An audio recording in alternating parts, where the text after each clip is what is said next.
ಎಲ್ಲರಿಗೂ ನಮಸ್ಕಾರ ಸ್ನೇಹಿತರೆ. ರೋಹಿತ್ ಶರ್ಮಾ ಹೇಳಿದ ಒಂದು ಮಾತಿಗೆ ರೊಚ್ಚಿಗೆದ್ದು ಆಡಿದ ಭಾರತದ ಆಟಗಾರರು.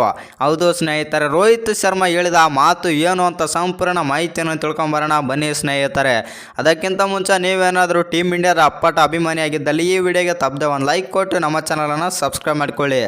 ಇನ್ನು ಪಾಕಿಸ್ತಾನದ ವಿರುದ್ಧ T20 ವಿಶ್ವಕಪ್ನಲ್ಲಿ ಭಾರತ ಗೆದ್ದು ಬೀಗಿದೆ. ಕೊನೆ ಓವರ್ವರೆಗೂ ರೋಚಕತೆ ಕಾಯ್ದುಕೊಂಡಿದ್ದ ಪಂದ್ಯದಲ್ಲಿ ಹಲವು ಇಂಟ್ರೆಸ್ಟಿಂಗ್ ಘಟನೆಗಳು ನಡೆದವು. ಇನ್ನು ಇಂತಹದ್ದೇ ಒಂದು ಸಂಗತಿಯನ್ನು ರೋಹಿತ್ ಶರ್ಮಾ ಪಂದ್ಯದ ಬಳಿಕ ರಿವೀಲ್ ಮಾಡಿದ್ದು, ಕೇವಲ 119 ರನ್ಗಳಿಗೆ ಆಲ್ಔಟ್ ಆಗಿ ಕುಗ್ಗಿದ್ದ ಆಟಗಾರರಿಗೆ ಹೇಗೆ ಹುರಿದುಂಬಿಸಿದೆ ಅಂತ ಕ್ಯಾಪ್ಟನ್ ರಿವೀಲ್ ಮಾಡಿದ್ದಾರೆ. ಹೌದು ಸ್ನೇಹಿತರೆ, ಪಾಕಿಸ್ತಾನದ ವಿರುದ್ಧ ಮೊದಲು ಬ್ಯಾಟಿಂಗ್ ಮಾಡಿದ ಬಳಿಕ ನಾನು ನಮ್ಮ ತಂಡದ ಜೊತೆಗೆ ಮಾತನಾಡಿದೆ. ನಮ್ಮ ತಂಡದ ವಿಕೆಟ್ಗಳು ಬಿದ್ದ ಮೇಲೆ ಎದುರಾಳಿ ತಂಡದ ವಿಕೆಟ್ಗಳು ಬೀಳಬೇಕಲ್ವಾ ಎಂದು ಹೇಳುವ ಮೂಲಕ ಪ್ರೇರೇಪಿಸಿದೆ ಎಂದು ರೋಹಿತ್ ಶರ್ಮಾ ಹೇಳಿದ್ದಾರೆ. ಇನ್ನು ಪಾಕಿಸ್ತಾನ ವಿರುದ್ಧದ ಪಂದ್ಯದಲ್ಲಿ ಮೊದಲು ಬ್ಯಾಟ್ ಮಾಡಿದ ಟೀಮ್ ಇಂಡಿಯಾ 119 ರನ್ಗಳಿಗೆ ಆಲ್ಔಟ್ ಆಯಿತು. ಇನ್ನು ಬಳಿಕ ಪಾಕಿಸ್ತಾನ ಗೆಲ್ಲುತ್ತದೆ ಎಂದು ಎಲ್ಲರೂ ಭಾವಿಸಿದ್ದರು.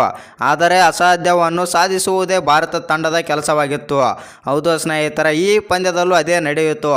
ಇನ್ನು ಪಾಕಿಸ್ತಾನವನ್ನು 120 ರನ್ಗಳ ಗುರಿ ಭೇದಿಸುವಂತೆ ತಡೆಯುವಲ್ಲಿ ಭಾರತದ ಬೌಲರ್ಗಳು ಯಶಸ್ವಿಯಾದರು. ಆದರೆ ಒಂದು ಹಂತದಲ್ಲಿ ಪಾಕಿಸ್ತಾನ 12.2 ಓವರ್ಗಳಲ್ಲಿ 73 ರನ್ 3 ವಿಕೆಟ್ನೊಂದಿಗೆ ಗೆಲ್ಲುವ ಸ್ಥಿತಿಯಲ್ಲಿತ್ತು.